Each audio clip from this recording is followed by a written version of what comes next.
Hello hello hello. कैसे हैं आप सभी? मेरे स्वस्थ कंटिन्यूस कर रहे हैं। सेशन 2 कंटिन्यू करते हैं। अपन से क्लास 12 फिजिक्स चैप्टर नंबर 2 स्थिर वैद्युत विभव तथा धारिता को कंटिन्यू किया। लास्ट सेशन अपन ने विभव से रिलेटेड लगभग चीज अपन ने कर लिया, कंप्लीट कर लिया है ना। उससे रिलेटेड जो भी इम्पोर्टेंट फैक्ट्स थी विभव से रिलेटेड उसको भी अपन ने डिस्कस कर लिया। आज का जो सेशन होगा वो विभव पे हो सकता है अंतिम सेशन हो, है ना। और फिर अपन स्थितिज ऊर्जा की तरफ कोच करेंगे, ठीक है। उससे पहले विभव अपन पूरी तरीके से कंप्लीट कर लेने के मूड में है। जो भी विभव से रिलेटेड डेरिवेशंस वगैरह थे उसको भी अपन ने डिस्कस कर लिए। तीनों गोले अपन ने कंसिडर कर लिए हैं, ठीक है। चाहे वो आवेशित खोखला गोला हो, है ना, जिसको अपन गोली कोष बोलते हैं, वो भी एक समान रूप से आवेशित होना चाहिए, ठीक है। फिर अपन ने चालक ठोस गोला लिया, ठीक है। और चालक ठोस गोला और आपके पास आवेशित गोलीय कोष, है ना, उसके कारण विद्युत क्षेत्र तो सेम ही है ना, उसमें कोई चेंज नहीं। चूंकि आप चालक ठोस को जो भी आप आवेश देते हो वो सारा आवेश उसके सरफेस पे चला जाता है। वैसे ही आप यहाँ पर अगर आप गोलीय कोष लेते हो तो गोलीय कोष के अंदर कोई आवेश नहीं होता, क्योंकि खोखला है वो, ठीक है। फिर अपन ने कुचालक ठोस गोला कंसीडर करा। अब अंदर विद्युत क्षेत्र जीरो नहीं था, है ना, क्योंकि अंदर आवेश था, अंदर आवेश था तो अंदर विद्युत क्षेत्र था, और अंदर विद्युत क्षेत्र था तो फिर हमें विभव की कैलकुलेशन यहाँ पर करनी पड़ती थी, है ना।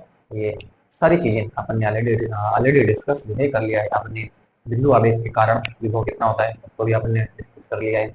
और जो है द्विध्रुव के अक्ष पर और निरक्ष पर विद्युत क्षेत्र कितना, विभव कितना होता है उसको भी अपन ने ऑलरेडी डिस्कस कर लिया। अगर विद्युत क्षेत्र निकल जाता हो तो उसको आप करेक्ट करिएगा, ठीक है। बिंदु आवेश के कारण विभव अपन ने पता कर लिया, द्विध्रुव के कारण विभव अपन ने पता कर लिया, आवेशित गोलीय कोष के कारण विभव अपन ने पता कर लिया, बाहर पता कर लिया, सर्किट पता कर लिया, और अपन ने अंदर भी पता कर लिया। फिर अपन ने चालक ठोस बोला लिया, उसके कारण भी विभव अपन ने बाहर, सरफेस पे और अंदर पता करा। और फिर अपन ने कुचालक ठोस बोला लिया, उसके कारण भी बाहर, सतह पर और अंदर विद्युत क्षेत्र अंदर जो अपन ने विभव क्या करा है कैलकुलेट करा हुआ है। बार बार विद्युत क्षेत्र निकलता है तो आप समझने की कोशिश करें, वो अपने सिस्टम में, इसलिए वो मिला है, ठीक है।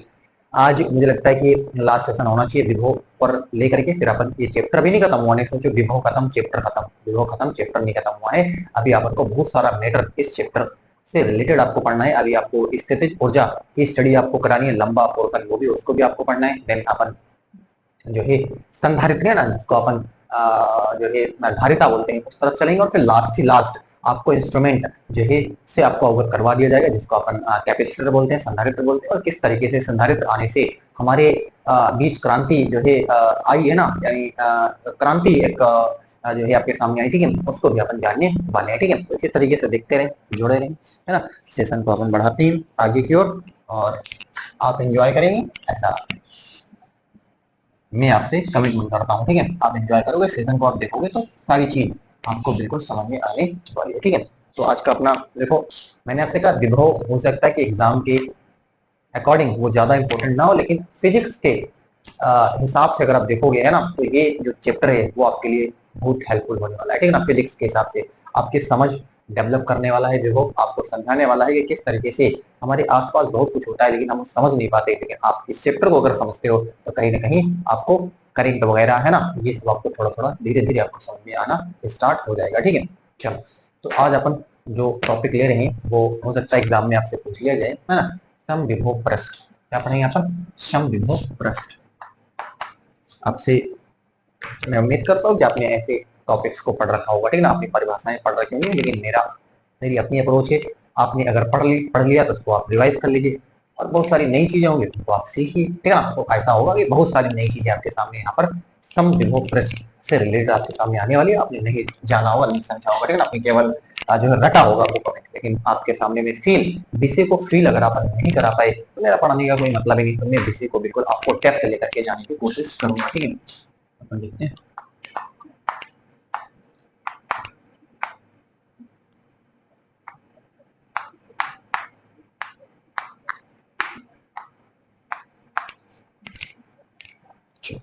देखते हैं क्या है समविभव पृष्ठ। मैं आपको इसके डेफिनेशन सबसे पहले सुनाता हूँ। विद्युत क्षेत्र में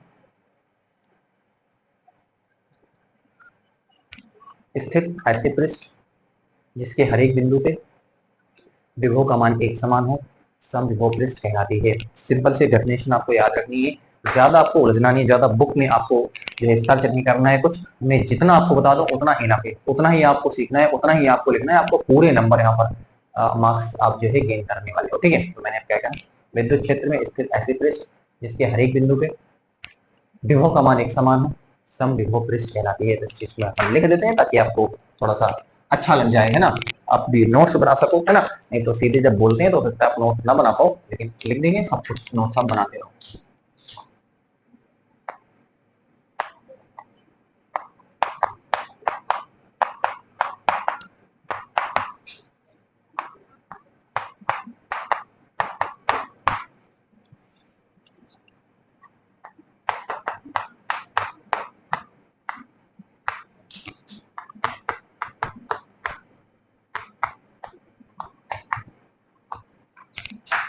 एक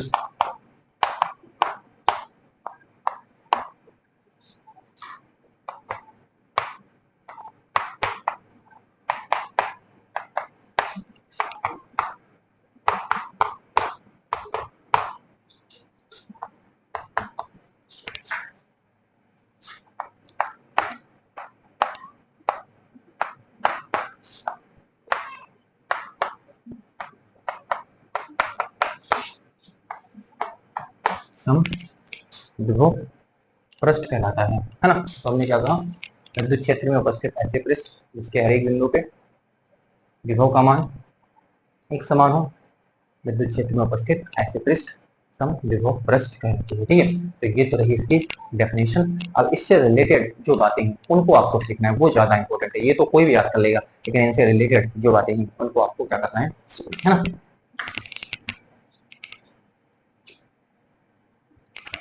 इंपॉर्टेंट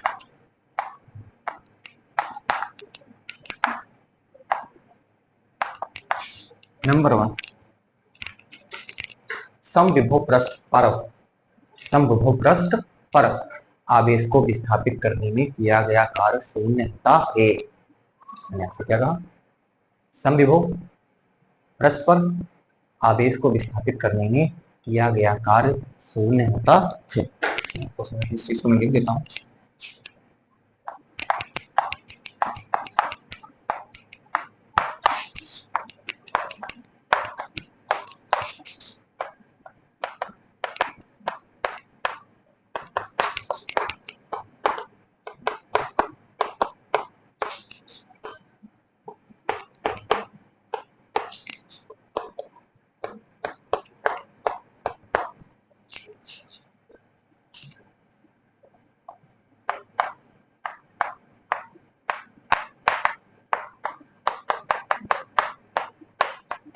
है ना, समविभव पृष्ठ पर आवेश को विस्थापित करने पर किया गया कार्य शून्य होता है। जब अपनी विभवांतर जस्ट अपन ने पढ़ा है, उसकी डेफिनेशन आपको क्या बोलती है वो आप जानते हो, क्या होता है W अपान क्यू नॉट, है ना। यानी विद्युत क्षेत्र में अगर आप आवेश को एक बिंदु से दूसरे बिंदु विस्थापित कर रहे हो तो वहां पर जो काम होता है उसको अपन क्या बोलते हैं, विभवांतर बोलते हैं वहां पे। ठीक है, तो आप क्या जानते हो, विभवांतर VB माइनस VA, ये आपने विभवांतर में क्या करा होगा, पढ़ा होगा। ठीक है, अब पृष्ठ क्या है, समविभव पृष्ठ है ना, क्योंकि VA is equal to VB is equal to V, है ना, क्यों, समविभव पृष्ठ ना।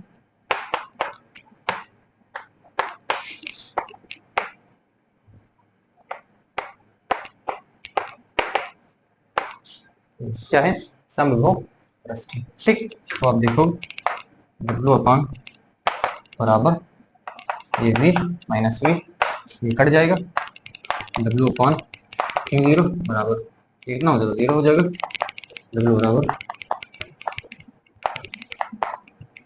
W equal to 0। तो अब यहाँ पर सिंपल जो आपसे मैंने बोला वो चीज हमने आपको प्रूफ करके भी क्या कर दी, दिखा दी। तो मैंने आपसे क्या बोला कि समविभव पृष्ठ पर आवेश को विस्थापित करने पर जो किया गया कार्य होता है उसका जो मान होता है शून्य होता है, वो आपके सामने यहाँ पर दिखा दिया गया है, ठीक है, बिल्कुल साफ स्पष्ट आपको यहाँ पर दिखा गया है कि विभव समपृष्ठ है। अपना अपना जो पृष्ठ है वो क्या है, समविभव है, यानी हर जगह पर विभव का मान क्या एक समान है। चाहे ए बिंदु पर देखो विभव वो भी है, बी बिंदु पर देखो विभव वो भी है, सी बिंदु पर देखो विभव वो भी है, ए जो है डी बिंदु पर विभव देखो वो भी है। तो हर जगह विभव का मान एक कोई समविभव पृष्ठ है तो उसके हर एक बिंदु पर विभव का मान एक समान है। तो आपके विभवांतर की परिभाषा से आप यहाँ पर देख रहे हो कि किया गया कार्य कितना होता है, 0 होता है। अब एग्जाम्पल कोई बताओ, कोई एग्जाम्पल। देखो मैं किसी भी चीज को पढ़ाता हूँ तो मुझे याद रहता है, मैं वहां पर कहता हूँ कि मैं आपको एक चीज जरूर बताऊंगा वहां पर, ठीक है ना। मैंने आपको जब द्विध्रुव वाला टॉपिक आपको पढ़ाया होगा, है ना, द्विध्रुव, तो वहां पर आपको बताया था कि आवेशों को जो मिलाने वाली रेखा होती है उसको तो अपन अक्ष बोलते हैं। आवेशों को मिलाने वाली जो रेखा होती है उसको अपन तो अक्ष बोलते हैं, और अक्ष के लंबवत व मध्य बिंदु से गुजरने वाली जो रेखा होती है उसको अपन निरक्ष बोलते हैं। उसको अपन क्या बोलते हैं, निरक्ष बोलते हैं, है ना। और उस निरक्ष रेखा के अभिलंबवत, उस निरक्ष रेखा के अभिलंबवत, है ना, जो गुजरने वाला तल होता है उसको अपन बोलते हैं विषुवतीय तल, है ना। तो उसके जो ऊर्ध्वाधर जो तल होता है उसको अपन क्या बोलते हैं, उसको अपन बोलते हैं विषुवतीय तल बोलते हैं। तो अब यहाँ पर देखो, हमने कहा कि क्या हम द्विध्रुव के समीप किसी आवेश को बगैर कार्य के ला सकते हैं। मैंने ये उस समय आपसे कहा था, ठीक है ना, तो मैंने कहा था इसका जवाब अपन कहीं ना कहीं देंगे। तो हमने क्या कहा कि जो ऊर्ध्वाधर तल होता है ना, जो निरक्ष से गुजरने वाला जो ऊर्ध्वाधर तल होता है, ठीक है ना, निरक्ष रेखा से गुजरने वाला जो ऊर्ध्वाधर तल होता है उसी को अपन क्या बोलते हैं, उसी को अपन जो है निरक्ष बोलते हैं। हमने कहा क्या आप आवेश को द्विध्रुव के समीप बगैर कार्य के ला सकते हो, बगैर कार्य के ला सकते हो, तो हाँ इसका जवाब था हाँ बिल्कुल ला सकते हो। बस आपको क्या करना पड़ेगा, विषुवतीय तल के अनुदिश आवेश को क्या करना पड़ेगा, लाना पड़ेगा। जब विषुवतीय तल के अनुदिश आप लेकर के आओगे तो जो किया गया काम होगा वो कितना हो जाएगा, 0 हो जाएगा। क्योंकि वो जो आप वहां पर काम 0 हो जाएगा, काम 0 है, काम 0 इसका मतलब क्या है, विभव क्या है, बराबर है, हर एक बिंदु विभव का मान क्या है, बराबर है। तो वो जो विषुवतीय तल है उसको अपन क्या बोल सकते हैं, उसको अपन बोल सकते हैं कि वो समविभव पृष्ठ का एक एग्जाम्पल है, क्योंकि वहां पर आवेश को विस्थापित करने में किया गया कार्य कितना है, 0 है। तो वहां पर विभव का मान क्या है, एक समान है। हमने कहा ये द्विध्रुव है, ये माइनस क्यों है, ये प्लस क्यों है, ये मध्य बिंदु है और इसको अपन बोलते हैं अक्ष, है ना। और ये जो रेखा होती है इसको अपन बोलते हैं निरक्ष, है ना। तो हमने कहा था आवेश को अगर आपको इस निरक्षीय जो रेखा है ना, और इससे गुजरने वाला जो ऊर्ध्वाधर तल है उसके अंदिश अगर आप आवेश को लेकर के आते हो द्विध्रुव के समीप तो किया गया कार्य कितना हो जाएगा, 0 हो जाएगा। इसका मतलब किया गया कार्य 0 है, इसका मतलब क्या है, विभव जो है इसके हर एक बिंदु में जो विषुवतीय तल उसके हर एक बिंदु में विभव का मान क्या है, एक समान है, विभव का मान एक समान है, इसलिए किया गया कार्य कितना है आपके सामने 0 है। अब ये समझ लें कि आप बिल्कुल ला सकते हैं। आपसे कोई पूछ सकता है कि आप बगैर कार्य के द्विध्रुव के समीप किसी आवेश को लाया जा सकता है, तो हाँ लाया जा सकता है, शर्तें आपको ध्यान रखना है कि कैसे लाना है, आपको विषुवतीय तल के अनुदिश आपको लेकर के आना है। तो ये जो एग्जांपल है किसका है, ये क्या है, ये समविभव पृष्ठ का एक आपके सामने एग्जांपल है, ये नोट करें, ठीक है ना। ठीक है, इसका एग्जांपल है एक समविभव पृष्ठ का एक एग्जांपल, ये रेखा जो विषुवतीय तल है और इसका एग्जांपल है समविभव पृष्ठ का एग्जांपल है, ठीक है। अब इसी से रिलेटेड अपन एक दूसरी चर्चा करते हैं और वो चर्चा क्या है उस पर भी अपन डिस्कस कर लेते हैं, ठीक है। देखिए प्रॉपर्टी नंबर 2 की तरफ इसको आप नोट करें, है ना। हर चीज को आप तरीके से सीखें, सीखने की कोशिश करें, है ना। अगर आप सीखोगे तो ये चीजें कर पाओगे, अगर आप सीखोगे नहीं तो इनको लिखना बड़ा मुश्किल हो जाएगा। फिजिक्स में क्या लिखें यही नहीं समझ में आता कि अपन को लिखना क्या है। आप लिख तभी सकते हो जब आप इसको दिलो दिमाग में उतार लोगे, इसको समझ लोगे, इसकी मैकेनिज्म क्या है, इसका मैकेनिज्म अगर आप समझ लोगे तभी आप इसमें कुछ कर सकते हो। अदरवाइज इसमें प्रॉब्लम है ना। लिखना लिख नहीं पाते लोग, इसमें अपन क्या क्या बनाए, ठीक है ना। तो आप समझे कितना जो है आसान कोई टास्क नहीं है, लेकिन आसान बन भी जाएगा जब आप प्रैक्टिस करोगे। प्रैक्टिस ज्यादा से ज्यादा करो, चीजों को ज्यादा से ज्यादा देखो, अच्छा आपको रिजल्ट जो होगा उसका अच्छा होगा, ठीक है। अब यहाँ पर आपको दिख रहा है W इक्वल टू कितना है, 0 है। अब इसी से अपन एक दूसरी प्रॉपर्टी क्या करते हैं, डेवलप करते हैं, ठीक है ना। इसका ये मतलब है कि W बराबर कितना है, 0 है। इसका क्या मतलब है, अब इसी से अपन दूसरी बात करते हैं। आप जानते हो W बराबर F वेक्टर डॉट, है ना, यानी बल और विस्थापन परस्पर क्या है, लंबवत है ना। बल और विस्थापन परस्पर क्या है, इनका डॉट प्रोडक्ट होता है ना, यानी बल और विस्थापन का डॉट प्रोडक्ट होता है, ठीक है। अब चले नेक्स्ट अपन यहां से और क्या देख सकते हैं, ठीक है। अब अगर देखो इसका ये मतलब है कि बल और विस्थापन ये डॉट प्रोडक्ट होता है, W बराबर F vector dot S vector होता है, ठीक है। अब अगर देखो, अगर काम जीरो है, इसका मतलब बल और विस्थापन परस्पर क्या है, लंबवत है। बल और विस्थापन परस्पर क्या है, लंबवत है ना। तो आप जानते हो अगर काम जीरो है, इसका ये मतलब है बल और जो विस्थापन है वो परस्पर क्या है, वो परस्पर लंबवत है। ये बात आपको याद रखनी है, ठीक है। हमने एक फिर से सुने, मैं इसी से दूसरी प्रॉपर्टी क्या कर रहा हूँ, निकाल रहा हूँ, ठीक है। W इक्वल टू जीरो, इसका क्या मतलब है, आप जानते हो कि W बराबर क्या होता है, F vector dot S vector होता है, ठीक है। ये W जीरो कब आएगा, W जीरो तभी आएगा जब बल और विस्थापन परस्पर क्या होंगे, 90 डिग्री पे होंगे। बल और विस्थापन परस्पर 90 डिग्री पे होंगे, तभी तो कार्य कितना होता है, तभी तो कार्य आपके सामने कि cos 90 पे sin 0 पे 0, तो cos 90 पे 0, तो cos 90 पे 0, इसका मतलब तभी ये जाकर के क्या आता है, जीरो निकल करके आपके सामने आएगा, ठीक है। चलो, तो अब देखो इसका ये मतलब है, इसी से आप दूसरी चीज, बल और जो आपके पास विद्युत क्षेत्र होता है दोनों एक दिशा में होते हैं, है ना। बल व विद्युत क्षेत्र जो होता है वो दोनों एक दिशा में, इसीलिए जो आपके सामने क्या हो जाएगा, विद्युत क्षेत्र हो जाएगा, और ये आपके सामने जो एस हो जाएगा, ये भी एक दूसरे के क्या हो जाएंगे, लंबवत हो जाएंगे, है ना। यानी समभुज पृष्ठ पर जो विस्थापन है, समभुज पृष्ठ पर जो क्या है विस्थापन है, वो विद्युत क्षेत्र के क्या होता है, लंबवत होता है, या जो समभुज पृष्ठ होती है वो विद्युत क्षेत्र से क्या होती है, 90 डिग्री पे होती है। ये बात आप यहाँ से याद रखना, ये इंपॉर्टेंट। देखो लोग इसको समझ नहीं पाते, लोग इसको पढ़ाते ही नहीं, पहली बात, सबसे पहली बात है ना, लोग ऐसे छोड़ करके निकल जाते हैं, बस थोड़ी सी कैलकुलेशन करते हैं, समभुज पृष्ठ क्या है उसको बता दिए कि विद्युत क्षेत्र में उपस्थित है ऐसे पृष्ठ जिसके हर एक बिंदु पे विभव का मान एक समान, उसको अपन समभुज पृष्ठ बोलते हैं। बस इतने में आप समझिए कि आपने तीर मार दिया, ठीक है ना। नहीं नहीं नहीं, मेरा मकसद ये नहीं, मेरा मकसद है आपको सिखाना, हर चीज को अपनी बारीकी यहाँ पर बिल्कुल लेने वाले हैं। हमने यहाँ पर आपको W बराबर जीरो देखा है, W बराबर जीरो से हमारे दिमाग में यह समझना है कि हम जानते हैं W equal to F vector dot S vector. अब W जीरो तभी होगा जब आपके सामने क्या होगा, F और S परस्पर क्या होंगे, 90 डिग्री पे होंगे। अब F हमने कहा F है ना, F की दिशा में क्या होती है, जिस दिशा में विद्युत क्षेत्र होता है, जिस दिशा में बल लगता है विद्युत क्षेत्र उसी दिशा में होता है। तो इसका मतलब E और S भी क्या हो जाएंगे, परस्पर 90 डिग्री पे हो जाएंगे, है ना। तो जब E और S परस्पर डिग्री पे हो गए, यानी कि ये जो हमारे पास सामने S है, S का मतलब समभुज जो पृष्ठ है, ठीक है ना, वो विद्युत क्षेत्र से क्या होती है, 90 डिग्री पे होती है। अब यहाँ से आपसे अगर कोई पूछता है, आपसे कोई समभुज पृष्ठ बनाने के लिए कह दे, इससे क्या एडवांटेज निकला, ये जो अपन ने लिखा इससे क्या क्या लाभ हुआ, तो इससे लाभ क्या हुआ मैं आपको बताता हूँ। अगर आपसे कोई समभुज पृष्ठ बनाने के लिए कह दे तो आप किस तरीके से बनाए, जैसे आपसे कोई कहे ये हमारे सामने कोई बिंदु आवेश है, ये कोई क्या है, बिंदु आवेश है, आपसे कहे समभुज पृष्ठ बनाओ, तो मैं आपसे क्या करूंगा, मैं r त्रिज्या का क्या कर दूंगा, एक यहाँ पर गोला बना दूंगा, है ना। अब इसके डिस्टेंस क्यों से हर जगह क्या है, बराबर है, तो विभव का मान हर जगह क्या होगा, एक समान होगा, ठीक है ना। आपसे ये A1 मान लो, A1 त्रिज्या है ना। अब एक दूसरा गोला A2 त्रिज्या का भी आप मान लो, ये देखो, यानी सकेंद्रीय गोले बना दीजिए, है ना। अब मान लो एक और, है ना, ये हो गया, दूसरा मान लो ये देखो, ये हो गया, है ना। अगर आप तीसरा बनाना चाहो तो तीसरा भी अपन चलो एक और बना देते हैं ना, ये देखो।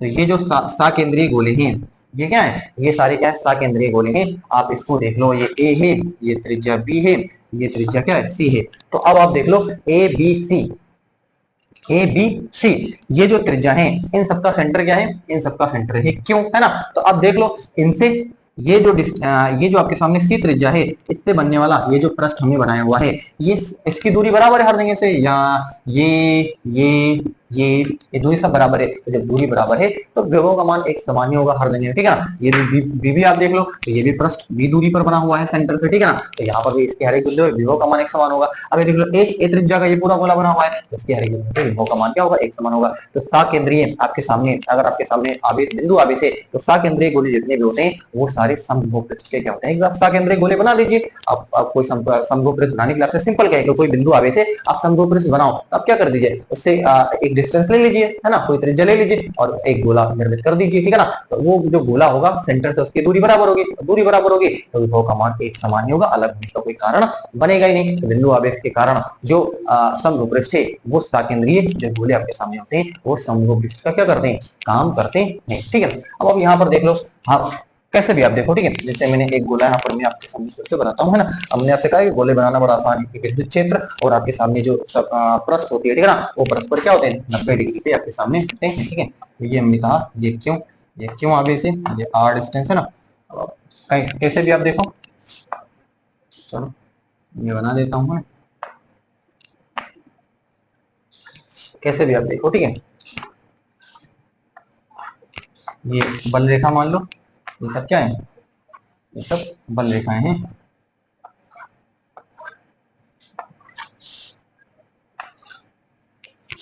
चलो अब आप देख लो कि जो पृष्ठ है और जो बल रेखाएं हैं, पृष्ठ और जो क्या है बल रेखाएं हैं, वो 90 डिग्री पे होंगे। ये देखो कैसे भी, आप देखो बड़े आराम से देखो, ठीक है ना।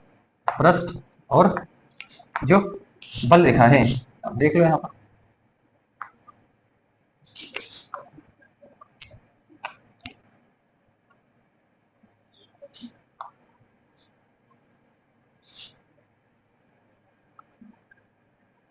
अब देख लो पृष्ठ और जो बल रेखा है वो परस्पर क्या है, 90 डिग्री पे है। तो बिंदु आवेश के कारण अगर आपको समद्विबाहु पृष्ठ बनाना है तो सिंपल सकेंद्रीय गोलीय पृष्ठ दीजिए, बना दीजिए, वही समद्विबाहु पृष्ठ आपके सामने हो जाएगा। चलो अगर विद्युत क्षेत्र एक समान है तो समद्विबाहु पृष्ठ कैसा बनेगा, चलो इसको आप नोट करें, आपको बताता हूँ।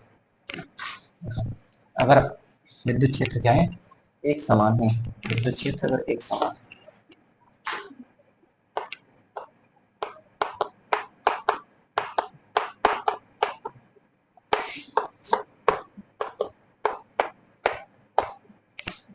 एक समान है तो बताओ, ये देखो ये एक समान,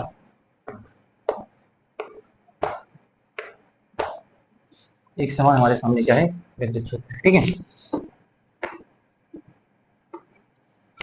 चलो समविभव पृष्ठ अपन को क्या करना है, बनाना है, ठीक है।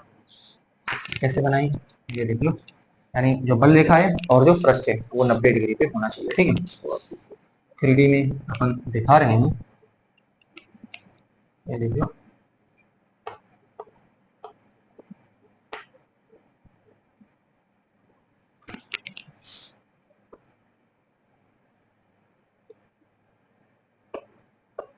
ये क्या है, ये सारे समविभव पृष्ठ, अगर ये आपको समझ सब देख लो, सब 90 डिग्री पे आपको दिखेगा, ठीक है ना।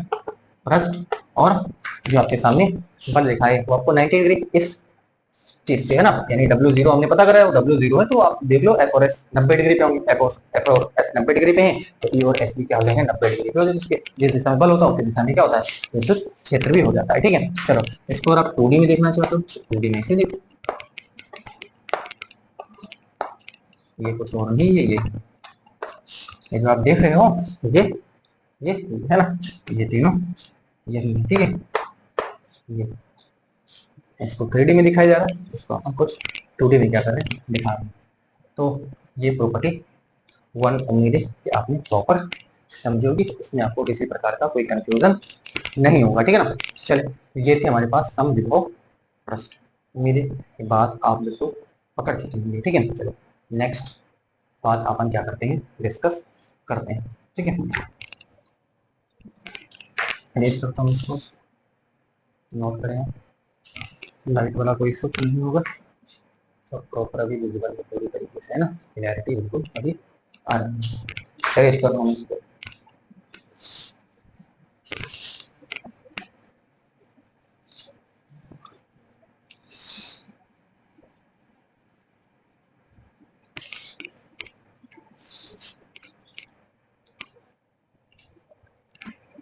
समविभव पृष्ठें, जैसे आपने बल रेखाओं में पढ़ा, दो बल रेखाएं कभी भी एक दूसरे को नहीं काट सकती, वैसे ही समविभव पृष्ठें भी कभी भी एक दूसरे को नहीं काटते हैं। यदि समविभव पृष्ठें एक दूसरे को काटेंगे तो उनके लंबवत बल रेखाएं भी एक दूसरे को काटेंगे, जो कि असंभव है। तो सुने, विद्युत क्षेत्र जैसे आपने बल रेखा पढ़ा कि बल रेखाएं कभी भी एक दूसरे को नहीं काटती, सेम उसी तरीके से दो समविभव पृष्ठें कभी भी एक दूसरे को नहीं काटती हैं। यदि समविभव पृष्ठें एक दूसरे को काटेंगे तो उनके लंबवत बल रेखाएं भी एक दूसरे को क्या करेंगे, काटेंगे, जो कि असंभव है। इस चीज को यहाँ पर लिख देता हूँ,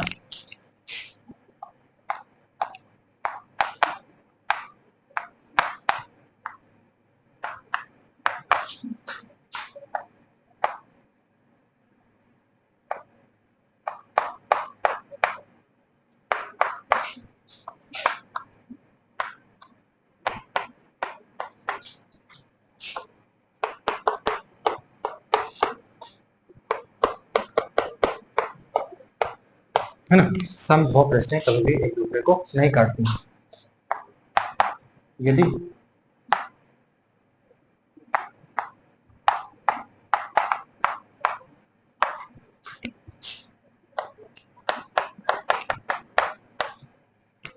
ये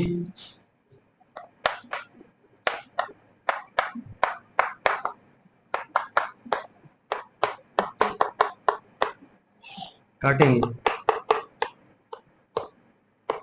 तो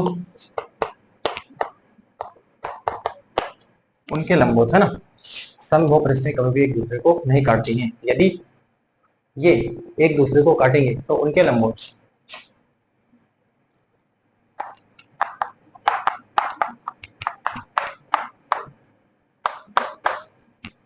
बल रेखाएं भी एक दूसरे को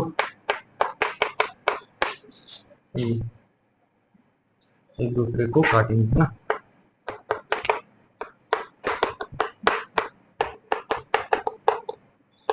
जो कि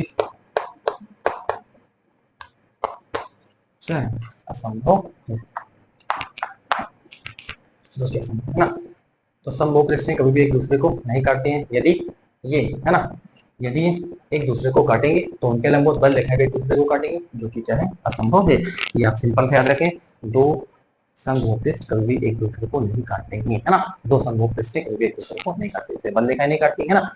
अगर बल रेखाएं एक दूसरे को काटेंगे तो अगर आप उस बिंदु पर विद्युत क्षेत्र या देखना चाहते हो जहां पर एक दूसरे को काटेंगे तो विद्युत क्षेत्र दो दिशाओं में आपको दिखेगा, क्योंकि विद्युत क्षेत्र एक सदिश राशि है, उसकी केवल केवल और केवल एक निश्चित दिशा ही संभव। वैसे यहाँ पर क्या है, समबाहु पृष्ठें भी हैं।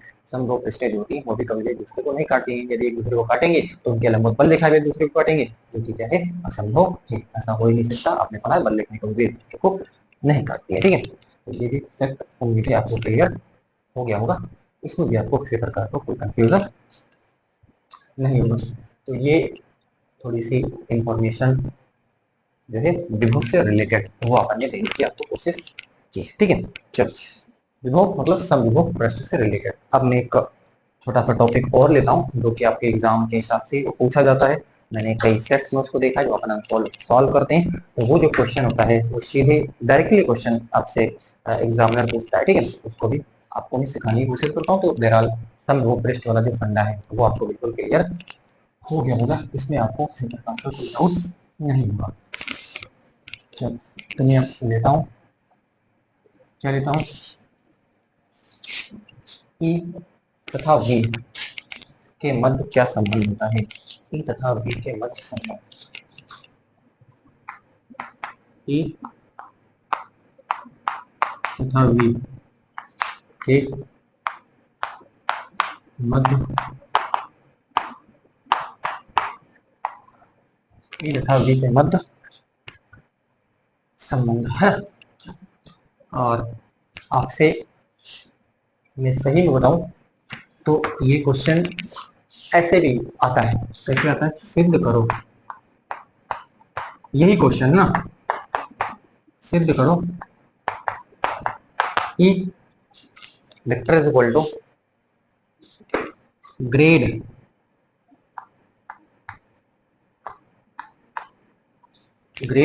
माइनस ग्रेड वी, ऐसे आपसे पूछता है।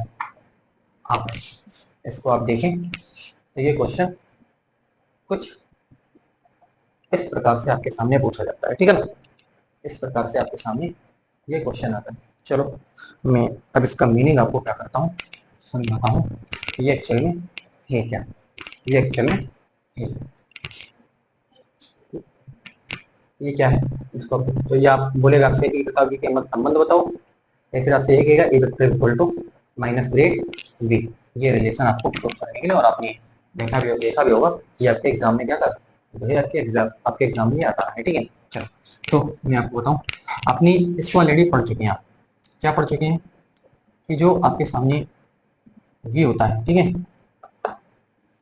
वो क्या होता है, इंटीग्रेशन। ये भी ऑलरेडी आप क्या कर चुके हैं, पढ़ चुके हैं, ठीक है। ये आपके सामने शुरू में ही आपने पढ़ा है कि vector dot D R vector, ये आप ऑलरेडी पढ़ चुके हो। क्या कर चुके हो, ये आप ऑलरेडी पढ़ चुके हो। ये फॉर्मूला आपने पढ़ा होगा, वी और ई के मध्य यही संबंध है। आप देख लो, ये ई है, ये आपके सामने वी, और यही आपसे क्या करा है, पूछा है। तो फिर क्या जरूरत, आप सीधे इसको लिख दो। आप इसको लिख देते हो, कोई माइकल लाल इसको काट नहीं सकता, कोई माइकल लाल इसको काट नहीं सकता। ई और वी के मध्य ये संबंध है। चलो, मैं आपको यहाँ पर क्या करता हूँ, समझाता हूँ ये क्या मतलब इसका। देखो, वी यहाँ पर क्या है, ई का समाकलन ई का समाकलन क्या है? ई का समाकलन v। मैं इसका मीनिंग आपको समझाता हूँ। ई का समाकलन क्या है? v। तो v का अवकलन उल्टा, v का अवकलन क्या हो जाएगा? v का अवकलन e हो जाएगा। फिर से हमने क्या कहा? ई का समाकलन, ई का समाकलन v होता है, ई का समाकलन v होता है, तो v का अवकलन, v का अवकलन e हो जाएगा। तो यहाँ पर केवल क्या लिखा है? ये केवल लिखा है v का अवकलन जो है वो क्या होता है?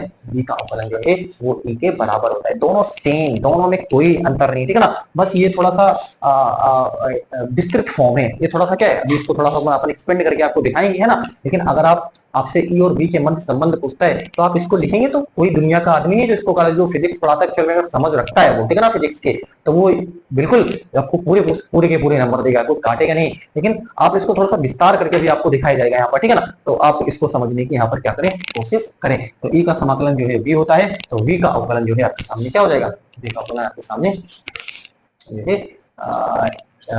ई हो जाएगा, ठीक है। चलो ये हमारे सामने देखो कोई आगे से पिंड है ना, ये कोई आगे से ऐसे भी, ये देखो ये लिखा क्या करा जाता है, लिखा जाता है। और इससे अपन विद्युत क्षेत्र, इसका अपना विद्युत क्षेत्र है ना, विद्युत क्षेत्र में एक बिंदु ले लेते हैं, एक बिंदु ए है और एक बिंदु आपके सामने ये बी है, और ये हमारे सामने डिस्टेंस जो है वो हमारे सामने डी आर है। और ए बिंदु से हम क्यों नॉट आवेश को क्या करेंगे, ऐसे बी, है ना, देखिए अतिगल की दूरी डी आर है। विस्थापन में अपन क्या देखेंगे, काम देखेंगे। अब देखिए ये विद्युत क्षेत्र में तो प्लस में जो है ये इसको क्या करेगा, रिपल करेगा, तो बल इस दिशा में लगेगा इस पर, है ना। ये देखो ये इस दिशा में क्या लगेगा, इस दिशा में बल लगता है, जिसको आपके सामने एफ लगता है, विद्युत बल लगता है, ठीक है ना। क्योंकि हम ऐसे इसको कहाँ लाएंगे, ऐसे बी की तरफ लेकर के आएंगे, तो ये बल इस तरफ लगेगा, है ना। विद्युत क्षेत्र इस पर क्या लगाएगा, एक बल इस तरफ लगाएगा, ठीक है। तो अब कार्य यहाँ पर बताता हूँ, कार्य कैसे पता करोगे, कार्य बराबर होता है बल गुणे विस्थापन, है ना, बल बल और F D R cos 180 degree. Simple, बल इधर लग रहा है, हम लाना इधर चाह रहे हैं, तो बीच में कितना बल उधर, लाना इधर चाह रहे हैं, तो बीच में एंगल कितने का, 180 डिग्री का हो गया, ठीक है। चलो एफ डी आर और ये हमारे सामने माइनस का 1 हो जाएगा, ठीक है। तो ये हमारे सामने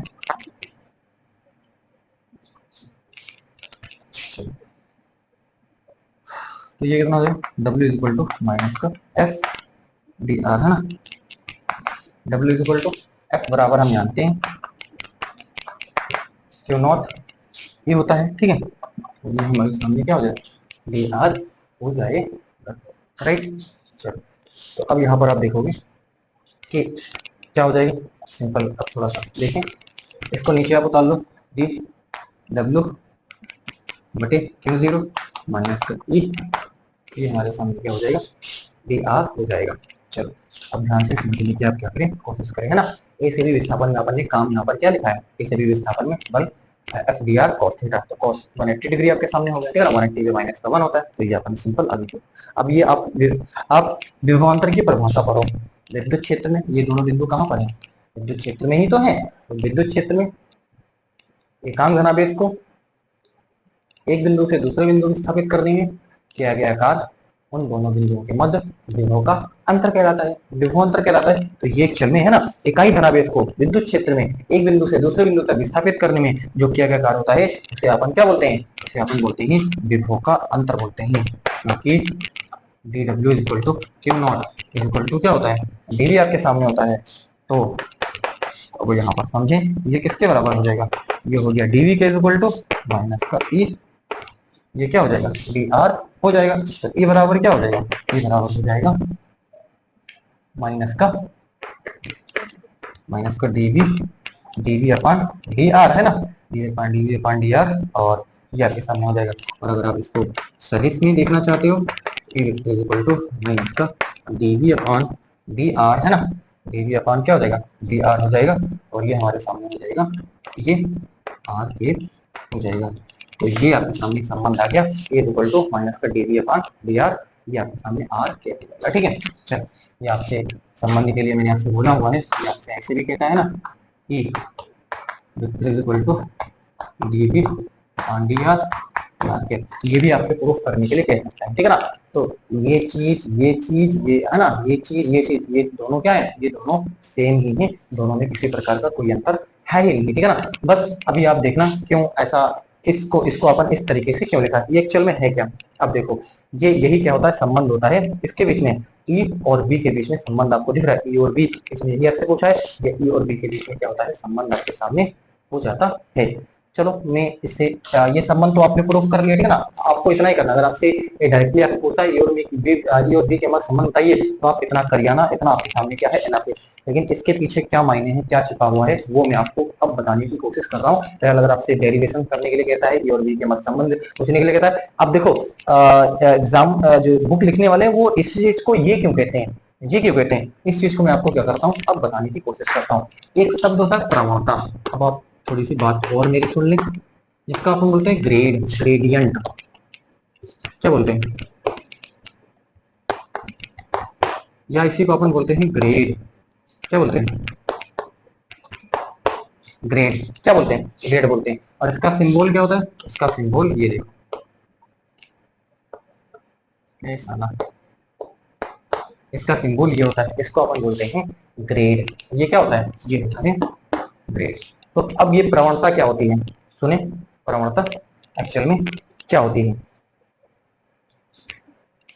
सदिश क्षेत्र में अदिश राशि का, सदिश क्षेत्र में विद्युत क्षेत्र एक सदिश क्षेत्र है, अदिश राशि का विभव एक, अदिश राशि एक है, सदिश क्षेत्र में अदिश राशि का दूरी के सापेक्ष अधिकतम परिवर्तन, दूरी के सापेक्ष अधिकतम परिवर्तन उस अदिश राशि की प्रवणता कहलाती है। फिर से सुनिए, प्रवणता का क्या मतलब है, मैं आपको बताने की कोशिश कर रहा हूँ, फिर से सुनिए। सदिश क्षेत्र में यानी विद्युत क्षेत्र सदिश क्षेत्र है, अदिश राशि का, अदिश राशि मतलब विभव जो है वो एक अदिश राशि है, का दूरी के सापेक्ष अधिकतम परिवर्तन, का दूरी के सापेक्ष अधिकतम परिवर्तन उस अदिश राशि की, उस अदिश राशि की प्रवणता कहलाती है। तो ये प्रवणता का मीनिंग आपने समझा होगा, है ना। तो ये जो आपके सामने मैं अब आपको बताता हूँ ना, ध्यान से सुनो कि ये एक्चुअल में क्या है।